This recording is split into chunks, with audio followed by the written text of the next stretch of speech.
Hello everyone, welcome to my channel. Welcome.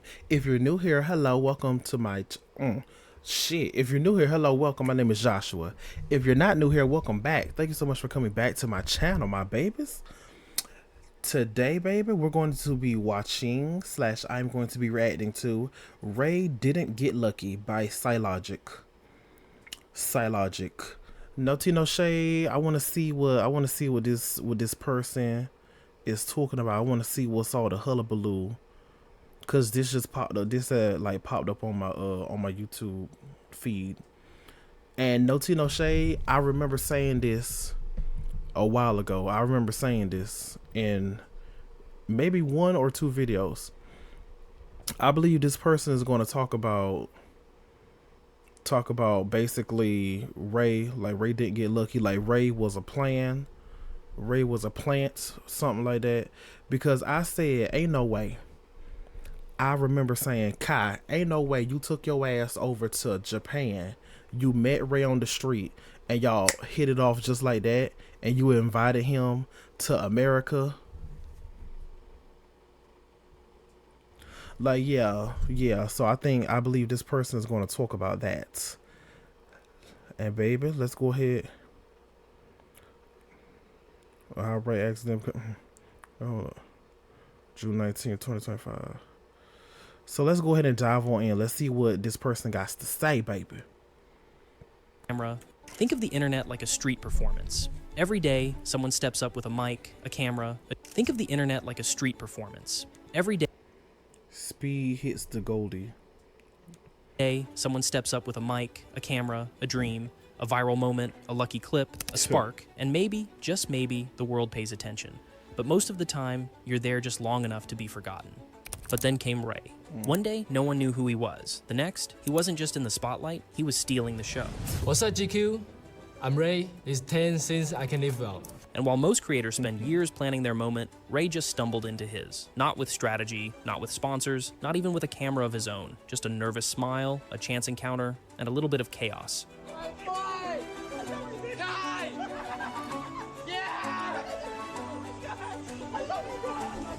See, 500 days ago, Ray wasn't a streamer. He was a student, finishing high school in Taiwan.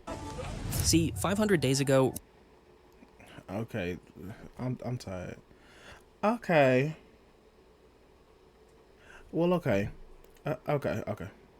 Ray wasn't a streamer. He was a student, finishing high school in Taiwan. No followers, no streams, no hype. His nights were textbooks, gaming, Valorant clips, and inside jokes only 3 friends understood. But that changed on July 14th, 2023, the day Ray accidentally walked into internet history. Almost 2 years ago. That's crazy. Kaitsuna was live streaming in Japan. The stream had been live for about an hour when he stopped outside a 7-Eleven in the middle of Tokyo, looking for snacks and filming one of his usual chaotic IRL segments. As he panned the camera around, a kid suddenly appeared in frame, nervous, buzzing with energy, and wearing a wide grin. It was Ray. At that point, no one knew who he was. Just another fan hoping for a handshake, maybe a photo. But this wasn't just another street interaction. Their first words were clumsy. Ray's voice cracked with adrenaline, and his hands trembled as he reached out. Kai laughed. Ray laughed. But more importantly, they matched each other's energy instantly. In that mess of nerves and noise, something clicked. The connection felt real, and instead of walking away, Ray stayed. He didn't just snap a picture and vanish. He asked if he could tag along, and to everyone's surprise, including his own, Kai said yes. So Ray did, for hours. They wandered Tokyo together, through game stores, back alleys, taxis, karaoke booths. Ray wasn't trying to steal the show, he was just reacting in real time. Goofy, honest, completely in over his head. But the magic? It worked. Ray wasn't trying to be funny. He just was. Raw. Real. Ridiculously entertaining. And the clips? They went nuclear. TikTok caught fire, Twitter followed, fans begged for more. Suddenly, Ray wasn't just the kid from the Japan vlog. He was Ray. After their meetup in Japan, everything accelerated. Just weeks after their first chaotic meetup, Kai flew Ray to America for the first time. Just weeks after their first chaotic meetup, Kai flew Ray to America for the first time. Okay, well, so it's been weeks. Pretty much maybe a month or so. Okay.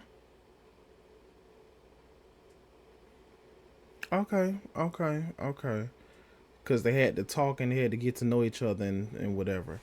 Okay. No tea, no shade. That, I mean... Me personally, I'm still just. I mean, it's like nothing bad. Like at the end of the day, they just having fun. Like it's having. Don't get it twisted. Ray is following them a little too much. Like he's motherfucking ignorant. However, it's still like they just having fun and shit. However, I'm just still side eyeing it. Me personally, I'm just side eyeing it. It's just okay, okay.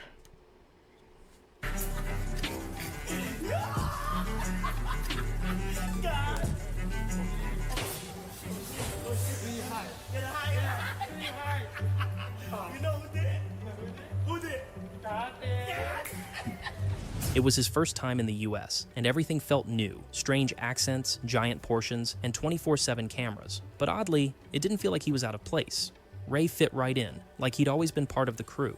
He met the rest of the AMP members, tried American food for the first time, wandered through Walmart like it was a theme park, and even filmed a short film with Kai that would blow up across the internet. After his visit in America, Ray returned to Taiwan. But he wasn't the same. After America, something had shifted. He wasn't just the funny kid from Japan anymore. He was someone people looked forward to seeing. Someone fans searched for in clips, commented about in chat, and started following in real time. Fans had started to like Ray more and more. They weren't just watching for Kai. They wanted Ray. They wanted more. And I remember Ray saying something about Taiwan. He said Taiwan is ass, something like that. Taiwan is boring and shit. More streams, more moments, more of the kid who somehow made everything feel authentic. So back in Taiwan, Ray did something simple. He started streaming. No big production, no crew. Just Ray, a webcam, and his bedroom. He'd sit in front of his computer, sometimes with a plate of food, sometimes mid-homework, and just talk about school, about Kai, about nothing. And people tuned in. Because even when he was alone, Ray made the internet feel like a group chat with your funniest friend. Now his streams pulled in thousands, not because of high production or fancy edits, but because he was something special. Learning a new language is hard, not just academically, but emotionally. It's like trying to build a bridge with pieces you barely understand and hoping it doesn't collapse when people start walking across. Every sentence is a puzzle, every word a risk. You're not just trying to communicate, you're trying to belong. For most people, moving to a new country means years of struggle, years of getting laughed at, misunderstood, ignored. It takes time to pick up the rhythm of a new language, the tone, the slang, the sarcasm, and even then, it doesn't guarantee you'll ever feel like you truly fit in. Imagine showing up in a new country, and suddenly, everything you know, your language, your jokes, your instincts, none of it translates. Your thoughts get stuck, your voice feels smaller, you're surrounded by people, yet somehow more alone than ever. You want Then that has to be. However, Ray and Rakai, they're like helping. Ray and Rakai, they're helping Tota, so I'm pretty sure that's how Tota feels. How Tota feels, and like Ray and Rakai, they helping him, even though Ray is still pretty much learning English, pretty much, kind of. But yeah, that's okay. That's good. They're like Rakai and Ray are like mentors. Rakai doesn't need to be a goddamn mentor, but whatever. They're still having fun. They are having fun. They're a good trio. Bitch. No, I forgot how old Tota is. Excuse me, because I was gonna say, what if Tota moves into that the Clover Boys house? Lord, they're gonna burn that damn house down. to speak, but the words aren't ready. You want to connect, but you don't know how. But Ray was different. Because even though his English was basic, broken even, he still fit in. He matched the vibe. He didn't understand every word, but he understood energy. He could mirror the room, read the tone, react to emotion instead of grammar. That's something no textbook can teach. He wasn't fluent, but he was present, and that made him feel familiar, like someone you already knew, even if he spoke differently. With Kai on his side, Ray didn't just learn English, he absorbed it. He picked it up the way a younger brother copies an older one. He echoed the crew, repeated what he heard, word for word, sentence for sentence. If Kai's Bitch. older one, he echoed the crew, repeated what he heard, word for word. Bitch, is that Dwight Howard? That ain't his name, not Dwight Howard. Or is it? Is that? Sentence for sentence. If Kai said it, Ray said it. If AMP joked about it, Ray memorized it. It was fast, unfiltered, real, and that's what made it work. But that kind of learning, raw imitation, comes with risk. Because when you're learning in real time, in a language you don't fully understand, sometimes the words you pick up aren't the ones you're supposed to repeat. You black bucket! Shut your up! The internet clipped it instantly. The backlash came fast. Yeah, Dwight Howard. Yeah, that was Dwight Howard. He's a Sagittarius? Okay. It was one of those moments where everything pauses and then explodes. And yeah, it looked bad. But can you really blame him? When you're learning a language by immersion, surrounded by streamers, memes, and Twitch culture, how do you know where the line is? You don't. You mimic, you adapt, you say what gets laughs, you say what the people around you say. Ray didn't grow up with American context, he grew into it. And sometimes that means learning things the hard way. Ray wasn't trying to be someone else. He wasn't faking it. He was just trying to keep up, trying to speak like the people around him, trying to find his place. I hear what he's saying. However, so I'm pretty sure he said, because I know he said nigga, and I know Duke had a problem with that. Like, I mean, obviously, of course, all of us black people. Anyways, but yeah, I know he said nigga one time, but he said monkey and shit like that. So yeah, Ray needs to cool that shit down. He needs to cool it because he did it at Streamer University. He did it to I think it was Dabo. They were going back and forth, and Ray started doing monkey noises, and I was like, I think it was Dabo, and I was like, nigga, what? So yes, I would kind of agree with that, but at the same time, I think Kai, off camera and on camera, I think Kai and the other AMP members, Leo, I'm pretty sure they like told him about the word. Maybe they like told him about the word nigga. You can't say nigga, shit like that. Even before he said it. Then again, maybe not. Maybe not.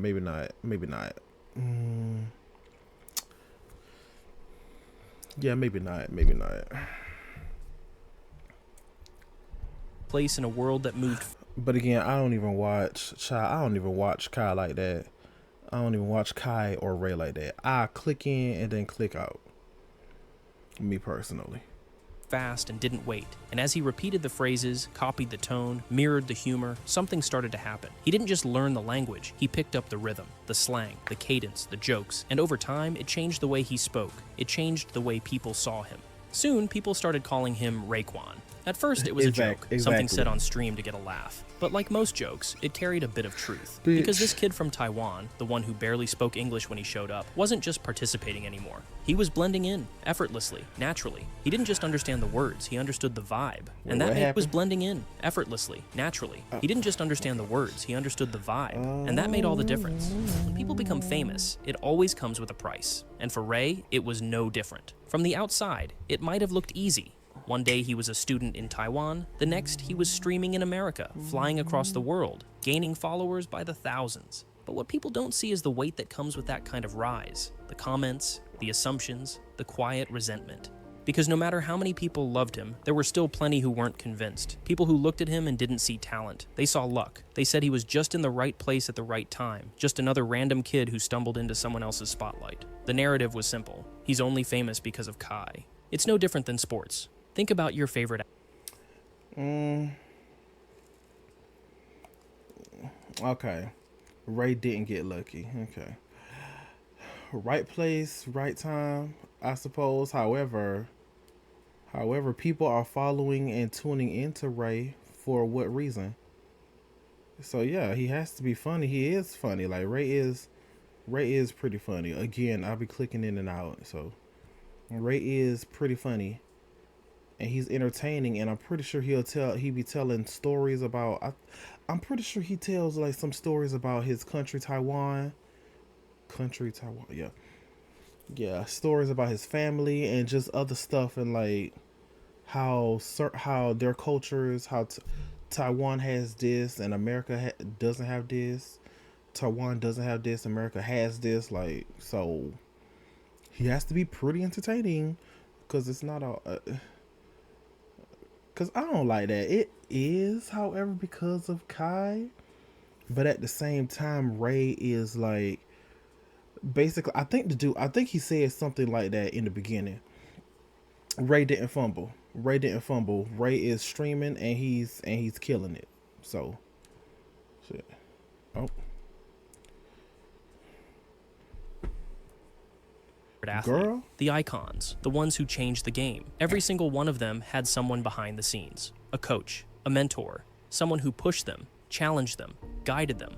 That mentor didn't make them great. They just helped bring it out. And with Ray, it was no different. Kai saw something in him. Not just a funny kid, not just someone to tag along for content. From that very first moment in Tokyo outside a 7-Eleven, with the stream live and the energy chaotic, something clicked. Ray wasn't trying to go viral. He wasn't chasing the camera. He was just being himself. Awkward, excited, real, and somehow that worked. There was something magnetic about it. The way he matched Kai's rhythm without trying. The way he carried himself with a kind of natural awareness that didn't need polish or perfection. He felt real, not manufactured, not over-rehearsed. Just a kid in the right place, doing the right thing, because it came naturally. And that's rare. That's not something you can teach or script or fake. That's instinct. That's presence. Kai recognized it instantly. That's why he didn't just take a photo and move on. That's why he let Ray stay. That's why he brought him in, on stream, into the crew, and eventually into the culture. Because Kai didn't make Ray special. He just gave the world a chance to notice what he already saw. So yeah, Ray got help, but help only. Okay, when you say into the culture, I think you mean into the streaming culture.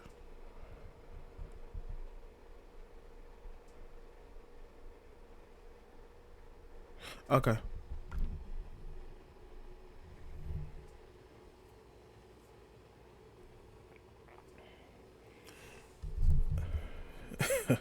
You can invite people that's not a part of the culture into.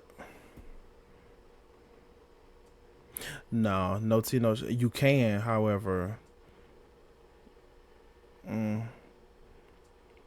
because no Tino Shade, there's already non-black, non-cultural people that's doing stuff that we do in our culture, and they're like getting views, getting fame or whatever from it. However, girl, anyways. But yeah, they really got to teach him to to just quit with that monkey shit. I don't think he said the N-word again. It seems like he might have said it twice. Maybe not, but it seems like I might have heard something about him saying it twice. But yeah, the monkey noises and shit, please. I think I might have, maybe not. Cause I'm trying to think, like, did he ever say something about like being black as shit? Somebody being black as shit? Like, bitch. All right. Y'all better tap him on his shoulder and pull him to the side and be like, nigga, chill out. So. Only matters if there's something worth helping. And from day one, Ray proved that he wasn't just riding a wave. He was the wave. Success for most people takes years. Years of late nights, trial and error, small wins, and quiet sacrifices. Even then, only a small percentage ever make it. The climb is steep, the spotlight is limited, and most people never get close. But for Ray, the timeline looked completely different. Since that moment in Japan, everything has moved fast, almost unreal. In under 2 years, Ray has gone from an unknown kid in Taiwan to one of the most recognizable streamers in the world. No slow build, no 5-year grind, just pure acceleration. He's reached millions across continents, languages, and platforms. His face has been everywhere. TikTok, YouTube, Instagram, Twitter. Scroll long enough and you'll see him. A clip, a meme, a viral reaction. He's become the internet's favorite wildcard. And with that reach came doors. Big one. And bitch, he's already collabed with pretty much a lot of big streamers and up and coming streamers. Again, shout out to Streamer University, child. Shout out to Streamer University. The small creators got to work together. The big creators are working with the small creators and shit. Girl. He's hung out with the biggest names in the industry, collaborated with global brands like Adidas, shot features for GQ, even played in high-profile charity games alongside A-list celebrities and athletes. All of this, not over a decade, but in less than 24 months. These aren't normal milestones. These are once-in-a-lifetime moments, the kind of things most creators spend their whole careers chasing, and Ray, he made them happen before most people even learn how to set up a camera.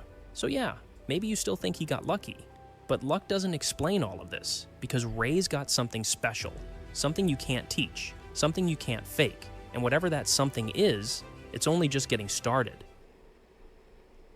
Period. Okay, period. This was cute. I like this video. This is cute. Ray didn't get lucky. He has it. He has the oomph. He got it. He got spunk. That's what it is. He got spunk. He has it. He has the it factor. What the fuck? Y'all going to hell. First off, is this actually his mom? This AI thing? Is that actually his mom? How his mom looks, I mean. Secondly, did Speed say he hates his mom? Did Speed say anything about... Then again, I don't even watch Speed like that. I don't be watching his streams from beginning to end. But did Speed say anything about he hasn't talked to his mom in a while, or he doesn't want to talk to his mom or something like that? Y'all going to hell. Anywho, shout out to Psylogic. This was cute. I like this. I like this. This on period. This was very much a positive type video. No tea, no shade. Me personally, I'm still like kind of side-eyeing it. However, I heard what he said, and it was like weeks. He said weeks, probably a month and a half later, Kai invited him over to the US of A. So, okay. So, of course, you know they had to have each other's number and this, that, and the third. So, okay, bitch. I'm just still like, it's just pretty much right place, right time, basically, bitch. That's still just crazy to me. That's crazy. But anyways, yup, period. Shout out to Ray. Shout out to Psylogic again. If y'all want to, show them some love. Like, comment, share, subscribe to them. If you want to, support me. Like, comment, share, subscribe to me, bitch. Period. Support me, bitch. If you want to, because I can't make y'all do shit y'all don't want to do. But anyways, thank y'all so much for watching. Thank y'all so much for stopping by. Thank y'all so much for tuning in. Please, please, please, Carisha, please make sure y'all love and take care of yourselves mentally, verbally, spiritually, emotionally, and physically.